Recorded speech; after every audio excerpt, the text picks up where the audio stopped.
Welcome to YOUCANIC. Today here in YOUCANIC we have a 2014 Toyota Highlander, and on this Toyota Highlander we're going to go over where you would add windshield washer fluid.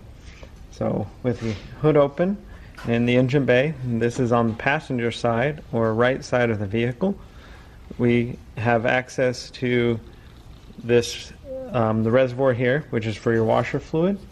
So you just pop the cap, pour the washer fluid in of your choice and fill it up. It will take 3 liters or so of fluid, so almost full gallon of fluid to fill this up. And then you can fill it up and then your washer fluid will work.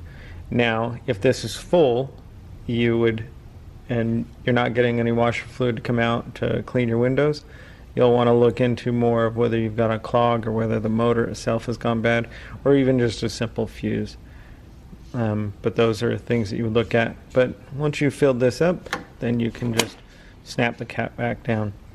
And that's how you check your window washer fluid on your 2014 Toyota Highlander.